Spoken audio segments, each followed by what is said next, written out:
All right, guys, good morning. I know if you're like me, you're probably chewing off one of your legs. You're so hungry, so I'll try not to keep you too long. So I'll take this opportunity to kind of give you a bit of an update, but as always, we've got to be covering the cautionary statements. But what I'd like to roll into is I want to give you kind of an overview of what Alamos is and where the various projects we have on the go fits, inclusive of the expansion in an Island Gold District, and kind of give you a bit of the future of what we're looking at as an organization. So where we're at right now, we're producing roughly 600,000 ounces per annum. This time next year and onward, we'll be going to about 900,000 ounces per year as a corporation. We'll also be reducing our costs from about $1,400 all-in sustaining costs per ounce to about $1,100. As was mentioned earlier, we're in a pretty beneficial environment when it comes to gold price right now. But as always, the important thing is we got to be diligent, we got to be disciplined. We got to make sure we can construct these projects that make sense at the lower gold profile. Because I can tell you this, when I started this game, gold was a little over $250 an ounce. And it's something we got to remember is unfortunately nothing good lasts forever, but a good thing is too, nothing bad lasts forever either. So it's important we weather the storm. So we're looking at the majority of our assets now are located, at least from a valuation perspective, in Canada, over 89% of it there, and each of those assets have a mine life of almost 20 years. One of the things we want to talk about is just why do we do these projects? And if you followed Alamos for any time, you look down the lower left, the Mulatos district is our foundational asset. It was literally bought for $10 million. It was kind of the last whitefish of sorts. Nobody had any real confidence in it. But you can see now the current valuation is approaching $2 billion. And again, this after producing over 2 million ounces from Mulatos, the ongoing La Yaqui Grande project, and as I'll touch on a little bit, the PDA project will be coming up. 2015, we acquired Young-Davidson, again for about $950 million, and you can see his valuation is about 2.6, including production and cash flows. But the big one here for us is Island Gold. If you remember when it was initially acquired in 2017, our share price went down almost 40%. There wasn't very much confidence in the room for the decision we made. We're able to reverse that now, and it's approximately $6 billion in value after a total acquisition cost of about 1.4. So this is the opportunity of being forthright. This is an opportunity of being disciplined and diligent in what we do. And then we're looking right now at the upcoming Lynn Lake project in northern Manitoba. As you guys know, we bought that a number of years ago under Carlisle Gold, and we've been going through a number of different studies, and earlier this year we announced the go forward, and we're valuing that at about $1.3 billion. Unfortunately, as you guys know, there's been a series of pretty significant wildfires in the Lynn Lake area. Unfortunately, we had to evacuate the community. We assisted with the evacuation. Fortunately, it'll be a couple of months until the power is restored so we can resume. So again, that project's kind of on a holding pattern. So we just take a look at kind of the growth profile again. We look at it from the mineral reserve. You can see the investments we've made in exploration as well as acquisitions brought us from about 9.7 million to about 16 million ounces in inventory, which is pretty significant. So we've gained over 8 million ounces in inventory net of depletion. So again, this is what's important. This is why we've invested so much in our assets and continue to invest in them.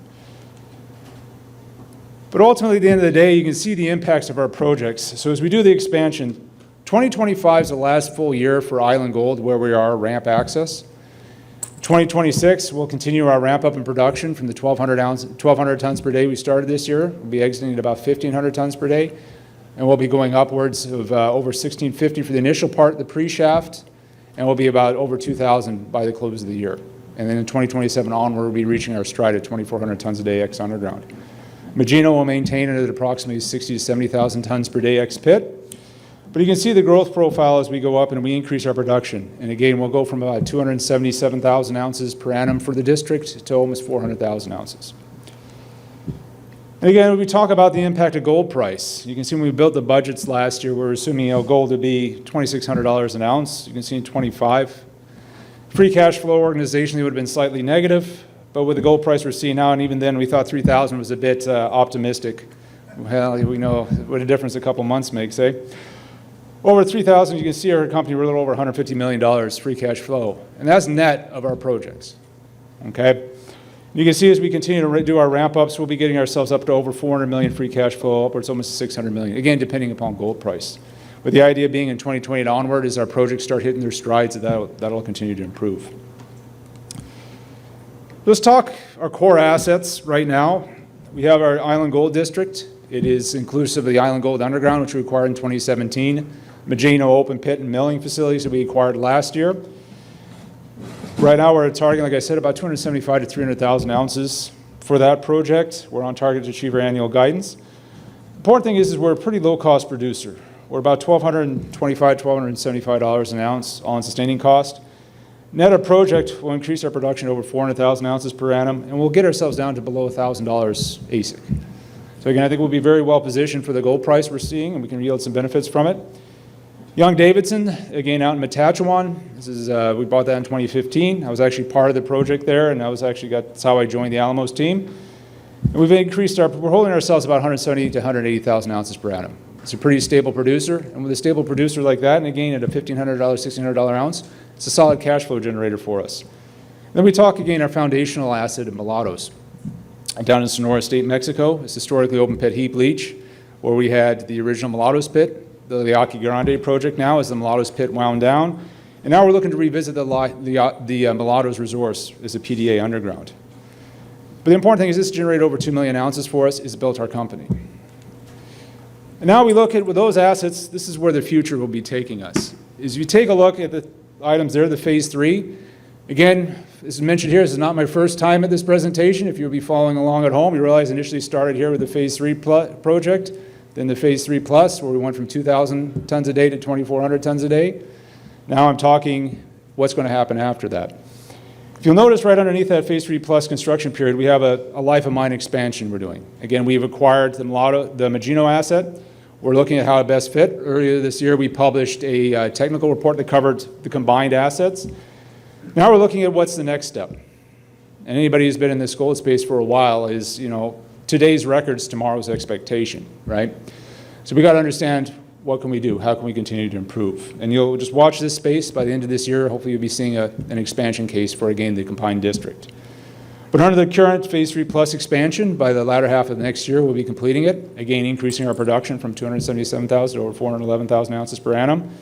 And again, the idea being that the underground will be running at 2,400 tons a day, and the processing facility processing at 12,400. You go down to PDA, again, this is where we're going to be developing the underground portion of the Mulatos district, and that'll be able to yield us about 127,000 ounces. And finally, the Lynn Lake project in northern Manitoba. Again, we're going to be building that, and it's going to be a combination of 2 large open pits to begin with 2 smaller ones to follow on and extend the mine life. What I want to bring your attention to is you look in 26, we complete Island, 27 PDA, 28 Lynn Lake. So you can see by internally funding these projects, we're able to spread them out and ensure solid returns to our investors, but more importantly, that we can deliver on our obligations. We're not cornered, we're not pressured. We can do it at the right schedule. So to put some more color onto the Island District, this view shows you the district. You can see on the lower left is our head frame. So this has been completed for a number of years. We're over 85% of the way down the shaft. Right now we're beginning the excavations on our loading pocket. And once that's complete, we'll go ahead and complete our sink all the way down to the 1380 elevation, or 1380 meters below surface. You can see the water bodies. As was mentioned, some of the earlier presenters, about a quarter of the land or half the land's a swamp, while ours is half of its lakes. So it's something we have to be mindful of. Kind of above the head frame off the distance, you can see the Magino open pit, and a little bit over to the center of the drawing, you can see, or the picture, you can see the Magino mill, and the current Island Gold portal, and then the Island Gold mill. Just to bring everybody up to speed, we've now consolidated all processing at Magino. It's been very successful. We've been able to hold the high 90s, 96, 98% recoveries there with the mill of the combined ore stream, realizing a significant reduction in processing cost. But what we're looking at here, in 2026 onward, we're going to be crossing the line and again, dropping our own sustaining costs below the $1,000 window. It's going to be beneficial. But importantly, the cash flow will be over $600 million, again, at a $3,000 ounce basis. So it's going to be a very solid asset, which will be able to fund the expansion of the other assets. But the big thing we're looking at now is this expansion study. We understand what Island can do. We're understanding, well, what more can we do as a district as a whole. Because we're able to leverage a lot of opportunities. We've got 2 functional mills, the Island mill basically parked and prepared for need in the future, and the Magino expansion ongoing. The idea being that we're thinking somewhere in the 18 to 20,000 ton per day combined processing will be where it is. Unfortunately, I don't have a slide on this, but one thing we need to talk about, we got a land holding of almost 60,000 hectares. It's roughly 100 kilometers east to west. A lot of historic producers in there. As one of the previous presenters said, the best place to look for a new mine is in the shadow of a head frame of an existing mine. Well, we've got a number of producers in our neighborhood, and a lot of growth opportunity. Last couple of things here, just to show you kind of graphically, with our idea being the expansion case will kind of fill into the latter part of that graph from about 2038 onward. Again, showing you the increase we've had. So again, going back to the acquisition, about a $500 million NPV with kind of consensus basis to over $5.8 billion. So it's gone up almost 10 times. Again, this is the advantage of an organic growth, investing in the assets and continuing to develop it. Touch on a little bit of the PDA. Again, the Mulatos over on the left-hand side of that photo, historic producer in Mexico. Idea is an underground sulfide ore body. We can go in and hopefully extract it successfully, develop ourselves into 127,000 ounces, and then continue to fund the Lynn Lake project. Again, starting off with the McClellan and Gordon pits, again, a historic producer in northern Manitoba, and develop ourselves over into the burnt timber and Linkwood areas, which again, some new other historic producers into it. But again, you can look in the photo, another pretty significant land package. Again, the area's got a lot of historic production. And not getting down kind of towards the end of this, a couple items to be mindful of is we've been able to do a lot of this without significant debt loading. We've got about $850 million of available liquidity.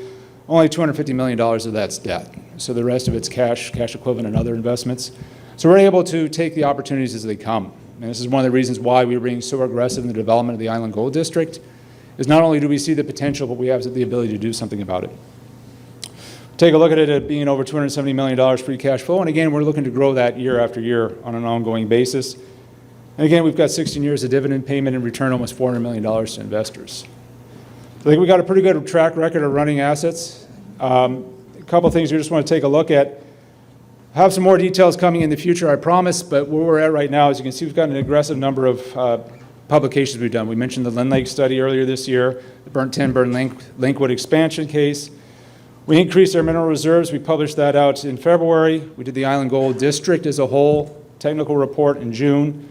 Exploration updates, watch this space, will be coming soon. And again, in the fourth quarter, we'll be announcing the expansion case for the Island Gold District. So I think we got a very bright future. We know the price environment we're in, but also we got the teams here that can do it. I mean, it's the important thing we look at. We're now at a point where we're celebrating employees that have had over 20 years of tenure with us. We've got good engagement with the communities, both First Nations and municipal. I mean, we are far-reaching. We actually have employees that live here, as well as ones further west, as well as throughout the province of Ontario, as well as the rest of Canada. I think we got a pretty bright future, and just, again, guys, this is the importance of doing what we say, achieving what we do, and then going on to the next goal. So with that, again, in the interest of making sure everybody gets lunch, that's what I have. Just want to open it up if anybody has any questions. I know I kind of blitzed through there like I always do.